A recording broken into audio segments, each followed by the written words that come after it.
18,4 millions de dollars. C'est le montant qui va être distribué en bonus au sein de la Société Radio-Canada pour l'exercice financier 2023-2024.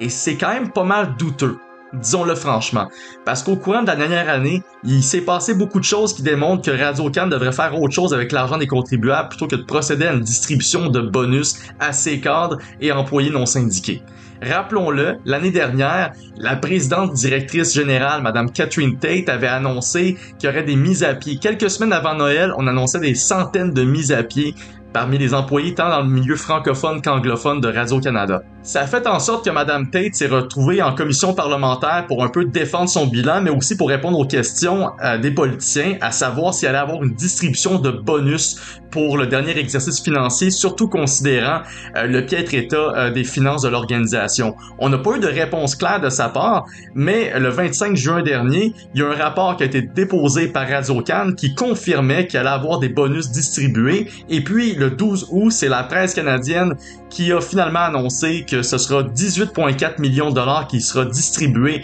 aux cadres et dirigeants et employés non syndiqués de Radio-Can, ce qui amène la cagnotte totale des bonus distribués au sein de la société d'État à 130 millions de dollars depuis 2015. C'est complètement ridicule, voire inacceptable, que l'argent des contribuables serve encore à donner des bonus aux dirigeants de Radio-Can alors que les indicateurs de performance sont à peine au rendez-vous, alors qu'on voit que la société d'État dépend de plus en plus de l'argent des contribuables. Cette année, c'est 1,4 milliard en financement public que recevra Radio-Can, et malgré les difficultés financières, malgré les mises à pied, on se donne encore des bonus. C'est insulter les contribuables, rien de moins. Donc on espère que le plus grand nombre de personnes que possible seront au courant de cette situation, mais surtout que la ministre du Patrimoine, Mme Pascale Saint-Onge, la ministre des Finances, Mme Chrystia Freeland, ou même Justin Trudeau puissent intervenir pour mettre fin à cette culture complètement ridicule au sein de Radio-Can. Il est temps de mettre fin une fois pour toutes au bonus chez Radio-Canada.